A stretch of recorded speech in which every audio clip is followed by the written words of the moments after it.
시청자 여러분 안녕하십니까? 2026년 7월 24일 금요일 배승희의 뉴스 배송, 오늘도 대여투쟁의 선봉자 장혜찬 최고와 함께합니다. 어서 오세요. 네, 안녕하세요. 장혜찬입니다.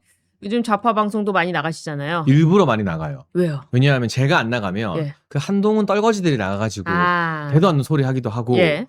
요새 제가 좌파 방송 나가서 막 세게도 안 해요. 예. 그냥 살살 맞는 말만 하면 그 좌파 패널들이 예. 열이 받아가지고 이재명 삽질하고 하는 것 때문에 네. 자기들끼리 막 울그락불그락 하거든요. 난리 나는군요. 그거 보는 재미가 또 쏠쏠합니다. 아, 그러니까요. 어제 이재명 대국민 토론회라고 하는데 대환장 토론회 아니었습니까? 그것도 제가 YTN 나가서 방송을 했는데 네. 그냥 조목조목 팩트만 짚었어요. 어떤 것 짚었습니까? 이재명이 이렇게 말했다. 예. 결국 세금 올리겠다는 거 아니냐. 대출 규제하겠다는 거 아니냐. 예. 대답을 못해요, 좌파들이. 아, 자포트 생각 못하겠죠. 자기들도 그 근저당 17억 예. 방송 딱 꺼지잖아요. 예. 아, 왜 그랬지 도대체 이해가 안 돼. 다 이렇게 말해요. 아, 그래요. 방송 앞에서는 예. 눈치 보이니까 뭐 그게 그럴 수도 있고 어쩌고저쩌고 하는데 예. 그 카메라 딱 꺼지면 예. 자기들도 대통령이 무슨 생각으로 저러는지 모르겠다. 아. 17억 근저당이 말이 되냐. 말이 되냐? 국민들은 대출 못하게 다 막아놓고. 예. 이게 좌파들도 지금 이재명 보면 천불이 터지고 막 속이 답답한 거예요. 그 17억 7천만 원 있잖아요. 네. 그거에 대한 비밀이 밝혀졌습니다. 근저당 액수가 왜 17억 7천만 원인 줄 아세요? 왜 17억 7천이죠? 여기 이 보통 근저당을 잡을 때는 채권 최고액의 네. 1.2배 정도 잡습니다. 아, 네, 보통은. 그러니까 이걸 1.2배로 나누면 14억 8천만 원이 실질 채무가 되는 거예요.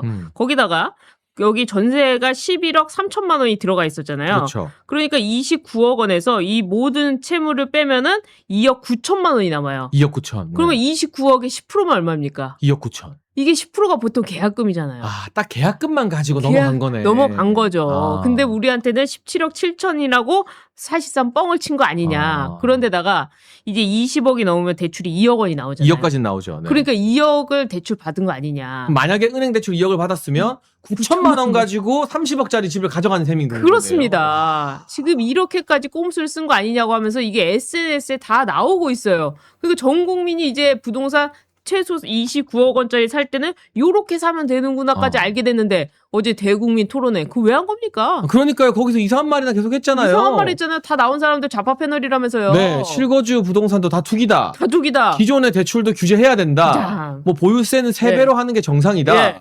말도 안 되는 얘기를 했는데 이 선거에서 과연 이재명이 어떻게 당선됐는가 이걸 좀 살펴봐야 되지 않는가 하는 또 정황들이 지금 속속들이 나오고 있죠. 그러니까 이 정도 수준인데 어떻게 대선을 이겼느냐. 그렇죠. 그런데 알고 보니까 선관위가 이상한 게 너무 많다. 투표율까지 조작한 거 아니냐. 전산 조작까지 가능하더라. 이게 알고 보니까 진짜였더라. 이런 얘기 전해드리면서 여기에 법원의 카르텔까지 우리가 탑해야 된다. 특검 가야 된다라는 뉴스를 좀 전해드리려고 저희가 앞에 서두가 좀 길었습니다. 네.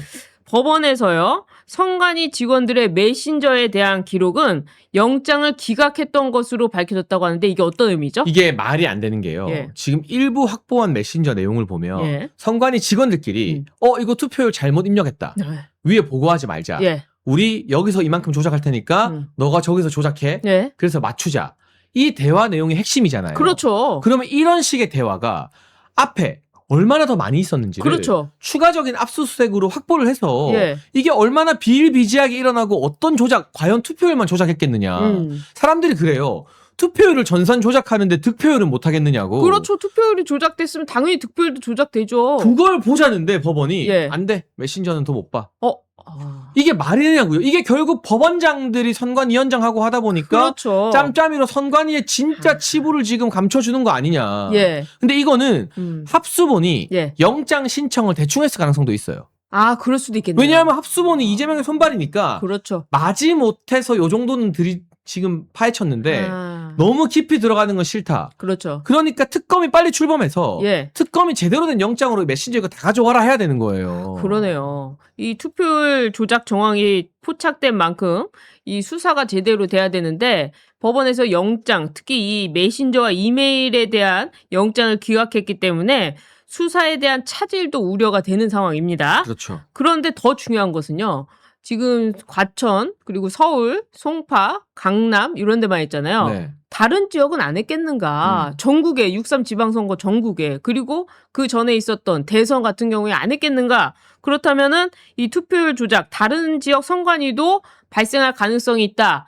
그런 걸 염두에 두고 수사해야 되는 거 아닙니까? 네, 그래서 국민의힘에서는 예. 2020년 이후에 선거 다 디벼보자. 2020년 선거 이후. 그럼 지난 대선부터 해서 그렇죠. 총선들까지 예. 믿을 수 없다. 믿을 수 없잖아요. 왜냐하면 이런 일이 예. 이번 지방선거에만 일어났겠냐고요. 아니죠. 예를 들면 그러면 송파에서 했으면 예. 뭐 강남, 서초 아까 말한 과천 예. 그 외에도 국민의힘 우세 지역이 얼마나 많습니까? 그렇죠. 대구에서도 벌어졌잖아요. 예. 그러면 경북은 아. 어떻게 보면 경북의 어떤 시골 지역은 그렇죠. 자기들끼리 조작하기가 더 쉬울지도 몰라. 더 쉽겠죠. 감시도 좀 덜하고. 예. 그럼 대구에서만 했는데 경북 안 해란 보장이 있어요? 그러네요. 경북에서 하면 경남은 아니겠어요? 그러겠네요. 부산은. 아. 그러니까 결국 이거는 전국을 다 확인해 봐야만 우리 국민들의 의혹이 해소되는 문제고요. 예. 그리고 제가 앞서도 강조했지만 투표율을 조작하는데 득표율을 안 건드린다는 법이 있느냐. 그렇죠. 말이 안 되죠. 거기까지도 수사가 나아가려면 예. 장동혁 대표가 그래서 의원총회에서 특검 합의 이게 아니라 수사 범위를 중앙선관위 서버까지 가야 된다. 그렇죠. 그렇게 목 놓아서 부르시는 이유가 다 있는 겁니다. 그래서 이런 부정행위, 선관위의 부정행위가 비단 이번 선거, 6.3 지방선거에서만 갑자기 일어나겠느냐, 이렇게 믿을 국민은 없을 것이다. 그러니까 최소한 2020년 이후의 선거는 다 뒤집어 봐야 된다. 저는 좀 이해가 안 되는 게요. 특히 우리 이용 전 의원, 하남에서 출마했던. 추미애랑 붙었는데 네. 몇백 표 차로, 몇천 졌죠. 표 차로 졌잖아요. 이런 지역들은 다 조작이 아닌가. 어떻게 민주당이 남양주를 다 쓸어 먹을 수 있는가. 그리고 안산 같은 지역에도요. 네. 안산에서 그 욕설하고 이화여대 그거를 막 성매매니 어쩌니 했던 그런 사람들 이상하잖아요. 네. 그 당선된다는 게 이상하다고 생각했는데 역시나 투표율 조작 가능하다. 그렇게 본다면 사전 선거에서 이겼던 지역에서 민주당이 이긴 지역은 다 들여다봐야 되지 않는가. 그러니까 전수조사를 해야 돼요. 예. 여기는 하고 여기는 안 하고 이런 식이면 국민적 의혹이 해소되지가 않고요. 180석이 어떻게 민주당이 나옵니까? 전체 선거에 대한 전수조사가 필요하고 예.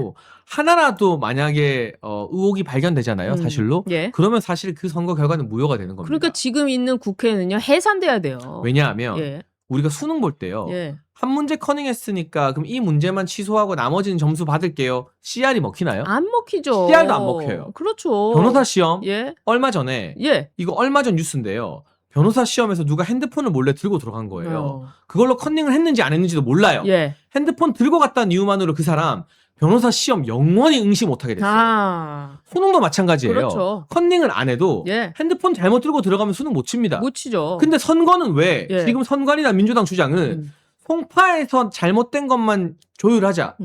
그게 아니죠. 아니죠. 아니 대한민국의 민주주의 기본인 선거가 예. 수능 시험이나 변호사 시험보다 못한 겁니까? 그렇죠. 더 엄격한 기준이 적용돼야 네. 되잖아요. 하나라도 부정선거가 있었으면 네. 전부 다 원천 무효하고 다시 재선거를 해야 되는 거죠. 그렇습니다. 이 특검을 통해서 2020년 이후에 치러진 지방선거, 총선, 대선 여기에 대한 전면적인 조사가 필요하다고 보는 것이 더 큰 문제가 발생했습니다. 충주맨 기억하시죠? 네. 충주맨이 이야기했던 게 선관위 직원들은 선거 때 일 안 한다. 다 지방 공무원들 시킨다. 예, 뭐 그래서 지방 공무원들이 너무 힘든데 예, 책임은 지방 공무원들한테 미루고 예. 자기들은 위에서 무슨 상사인 것처럼 권한만 누린다. 그러니까요. 이거 충주맨이 말해서 화제가 됐잖아요. 그러니까 투표함 세팅, 그 다음에 이제 개표함 세팅, 그리고 벽보 붙이는 거 이런 거 다 선관위 직원들이 하는 줄 알았는데 그게 아니라 지자체에서 한다는 거 아닙니까? 그렇죠. 그런데 더 황당한 일이 송파구에서 벌어졌습니다. 이 선거 용지와 관련해서요. 선거 용지가 부족하니까 선관위 직원한테 선거 용지 좀 갖다 주세요라고 송파구 지자체 이 직원들이 얘기를 했대요. 네. 그랬더니 선관위에서는 용지를 갖다 주지 않았다고 합니다. 송파구청이 우리라도 직접 이 투표 용지를 이송하겠다 예. 요청을 했는데 왜냐하면 사람들이 난리니까. 네. 그런데 선관위에서 투표 용지 이송은 우리만 할 수 있는 건 선관위 직원만 할 수 있다? 네. 그러면서 거부를 했는데요. 예. 그 거부한 바람에 투표 용지 부족 사태가 더 심각해진 거예요. 근데 알고 보니까 예. 선관위 내규에 타 기관 공무원의 투표용지 이송을 금지하는 규정이 없대요. 그런데도 규정도 없는데 예. 다른 자질구레한 일은 공무원들 다 시키면서 예. 왜 투표용지 이송만 안 된다고 했을까? 두 가지 가설이 떠오릅니다. 네. 1번 투표용지에 장난치려고. 그렇죠. 2번 예. 어떻게든 투표용지가 부족하게 만들려고 의도한 거 아니냐. 그게 그게 아니고서는 딴 것도 다 시키는데 그래요 가져가세요 하면 되는 거잖아요. 그렇죠. 자기들이 와서 가져간다는데. 예. 그런데 더 황당한 거는요.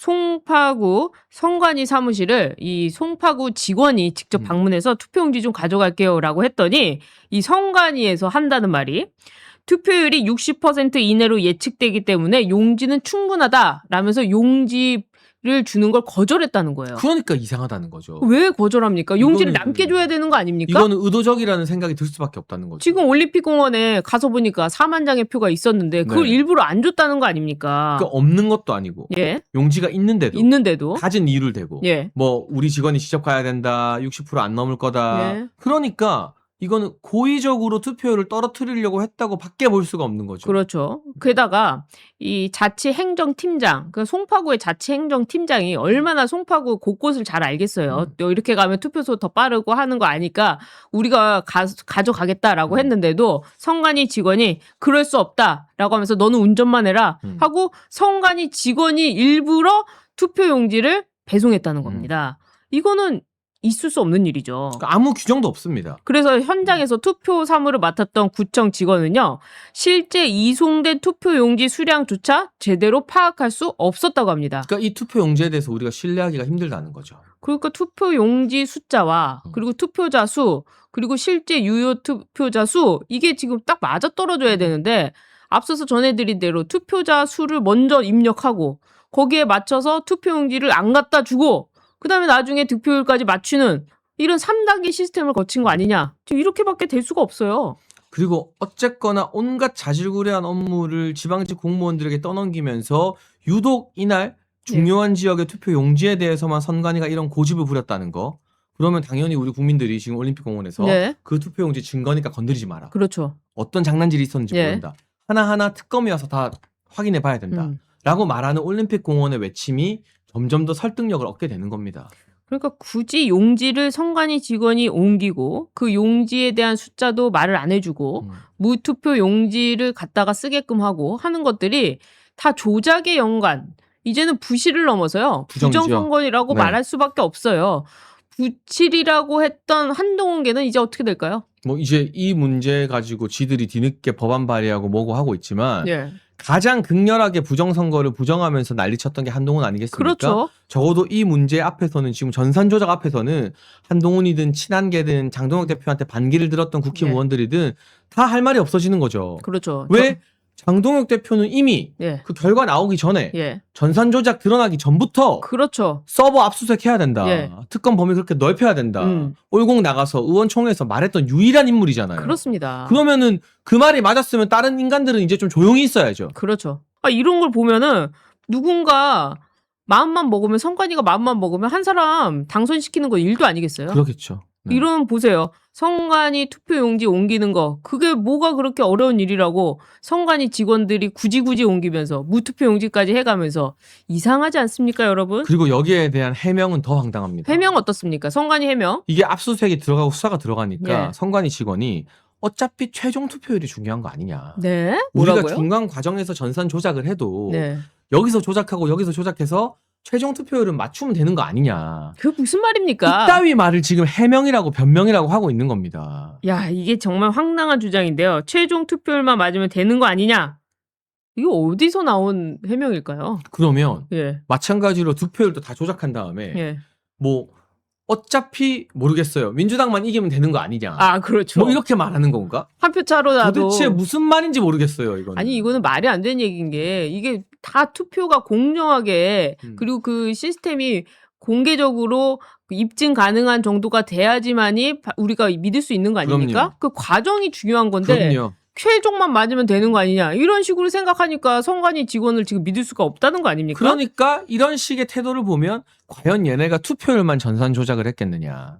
다른 것에 대한 전산 조작도 가능하지 않았겠느냐. 득표율. 그 부분을 우리가 이 특검 수사를 통해서 반드시 규명하고 밝혀내야 됩니다. 그러니까 윤석열 정부 때요. 이 국정원에서 보안 점검을 했습니다. 선관위 보안 점검. 이 선관위 보안 점검은요. 여야 합의체도 들어가 있었고요. 네. 이 선관위 보안 점검을 했는데 선관위에 100%의 그 컴퓨터도 아니고 약 5% 정도. 그리고 선관위 직원은 한 명만 나와가지고 막 휴가를 쓰면서 계속해서 이 보안 점검을 방해했었는데 그때 그렇게 열어서 나온 보안 점검의 결과 선관위는 투표율, 개표율도 조작 가능하다. 그래서 선거의 결과를 조작할 수 있다. 이런 결과까지 나왔거든요. 그래서 사실 윤석열 정부는 그때 이 총선도 뭔가 문제가 있었던 거 아니냐 이런 의심까지 해서 수사를 하자고 했는데 지금 알려진 바에 따르면 그 수사를 막은 게 그러니까 이상하잖아요. 그러게요. 나오는 얘기들은요. 그런데도 불구하고 한동훈이 당선된 것 이것도 수상하고요. 법원도 지금 한패여가지고 압수수색 영장을 기각하는 것도 수상하고요. 네. 정말 모든 게 수상한 지금 선관위 아닙니까? 그러니까 이번만큼은 마지막 기회입니다. 예. 이 장동혁 대표가 말하는 방식의 수사 범위를 확장해서 특검을 통해서 이걸 제대로 그렇죠. 진상 규명하지 않으면 이 마지막 기회를 우리가 놓쳐서는 안 된다는 안 된다. 절박한 심정으로 저희가 매일같이 했던 뉴스 반복이 아니거든요. 이거 지금 새로운 뉴스 계속 해드리는 매일매일 거예요. 선관위 관련된 새로운 뉴스가 여러분의 관심에서 멀어지지 않도록 예. 뉴스 배송해서 전해드리고 있습니다. 그렇습니다. 네. 뭐 한동훈 얘기가 나왔으니까요. 한동훈계 사람들 살펴볼까요? 대안과 미래라는 대머리개인지 네. 무의식인지요. 권영진 아니 대구시장 했다가 갑자기 대구 의원 된 거죠?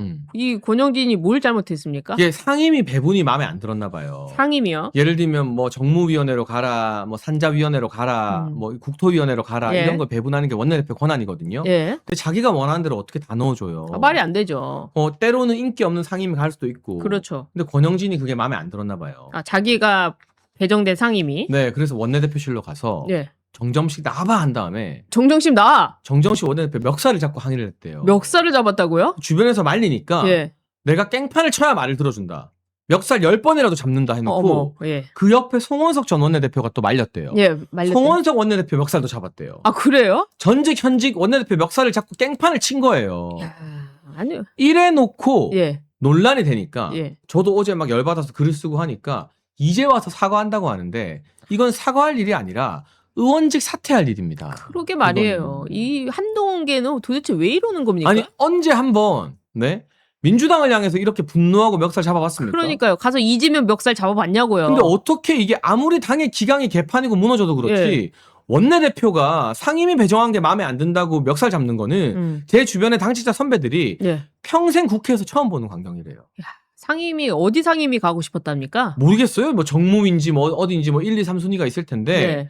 근데 이게 개혁파입니까? 그러니까 이게 뭐 대안과 미래파입니까? 이게 소장파고 이게 세신파입니까? 이거는요. 대안과 미래도 공식 입장을 밝히고 사과하고 예. 책임지고 대안과 미래 해체해야 될 일이에요. 멱살과 폭력이에요. 이게 대안과 미래끼리 몰려다니면서 기자들이 기사 써주고 어깨에 힘들어가고 하니까 이런 짓거리를 하게 되는 거라고요. 그러니까 정정식 의원이 아마 제가 알기로는 권영진 의원보다 나이가 어린 걸로 알고 있는데 네. 그러니까 가서 막 멱살 잡고 이렇게라도 해야지 그래도 그건 아니죠. 당의 원내대표인데 어쨌든. 해야지 이렇게 해주는 거 아니냐라는 식으로 지금 얘기를 했다고 하는데 이게 바로 소신파라고 하는 대안과 미래의 이 본 모습입니다, 여러분. 한동훈계가 이런 작자들입니다. 이런 식으로 앞뒤가 없는 사람들인데 이게 공직자로서 할 말입니까? 말이 안 되는 거죠. 깡패죠. 이게 국회의원이지. 이게 깡패입니까? 이게 뭡니까? 깡패죠, 깡패. 네. 이게 국회의원입니까? 정말 말이 안 된다고 생각을 해요.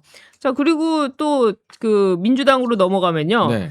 이재명의 지지율이 뭐 뚝뚝 떨어지고 있다. 지금도 이재명의 지지율을 믿을 수 없다 말씀드렸는데 이재명이 찍으면 다 떨어진다 이런 얘기도 있어요? 심상치 않습니다. 어떻습니까? 어제 민주당 1차 예비경선 컷오프가 있었는데요. 아, 당대표. 당대표야 어차피 정청래, 김민석, 송영길 3명 올라가는 거였어요. 아, 예. 끝이에요. 예. 근데 최고위원회에서 친명계 핵심들이 떨어졌어요. 아, 그래요? 아니, 지금 아직 명픽 살아있는 거 아니에요? 아니에요. 이건태. 이건태. 이 사람이 사사건건 정청래 욕하던 의원이고요. 그리고 박성준. 박성중. 나름 JTBC 앵커 출신으로 얼굴이 좀 알려졌는데 예. 정청래 막 욕했거든요. 아, 그래요? 떨어졌어요. 어. 그리고 정민철. 정민철. 얘가 어린애인데 아, 이 사람이군요. 올림픽공원을 모욕한 이 사람. 얘가 아주 악질인 게 예. 올림픽공원을 모욕해서 자기 때문에 올림픽공원에 청년들 많이 안 나간다 자랑하던 어린애인데 돈 없다고 질질 짜니까 예. 이재명이 대놓고 정민철을 밀어줬거든요. 아. 명픽이에요. 예. 근데 알고 보니 뭐 테슬라를 한 방에 샀다더라 돈 많다더라 이런 이야기가 예. 지금 있는데 바로 떨어졌습니다. 떨어졌군요. 어. 정원호 이재명이 픽했다가 떨어진 것처럼 예. 이재명이 건드리면 다 떨어집니다. 반면 그 김봄이라는 당대표 후보도 걔도 떨어졌죠? 떨어졌어요. 친천계는요. 시청계.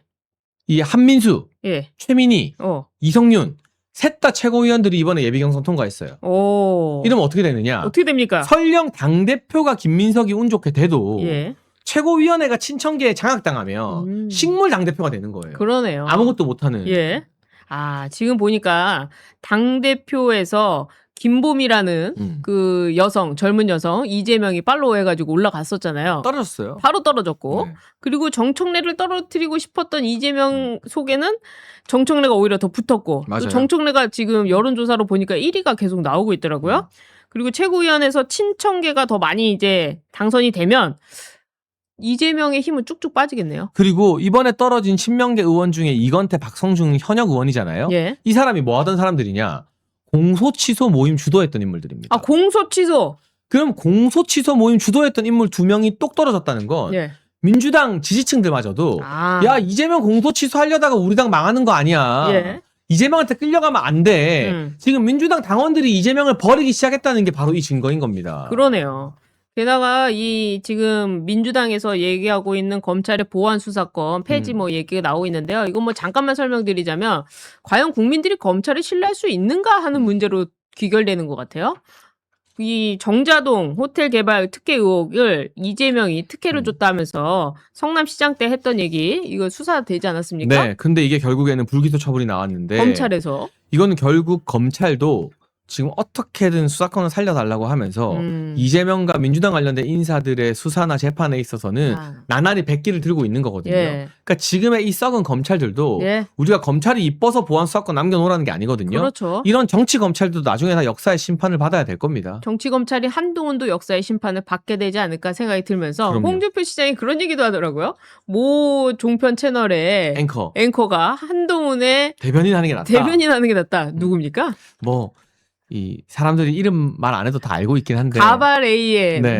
모진, 뭐 두 글자라고도 하던데요. 김모 씨, 네. 뭐 근데 이렇게 아무튼 얘기하더라고요. 언론사나 방송국에서 예. 그렇게 중립성을 저버리고 한동훈을 대변인 수준으로 띄워줘도 한동훈은 저렇게밖에 안 되는 겁니다. 그러게 말입니다. 아무튼 이 이재명과 싸워야 하는 우리 대여투쟁의 선봉자 장희찬 최고 많이 응원해 주시고요. 오늘 방송 여기까지 하도록 하겠습니다. 네, 여러분 구독과 좋아요 함께 꼭꼭 눌러주시고요. 그리고 저희가 이제 자율 구독료 후원 받을 때 후원해 주신 분들도 진심으로 감사드립니다. 여러분 덕분에 더욱 힘내서 매일 방송 힘차게 만들어 가도록 하겠습니다. 네, 저희는 또 내일 이 시간에 뵙도록 하겠습니다. 시청해 주신 여러분 고맙습니다.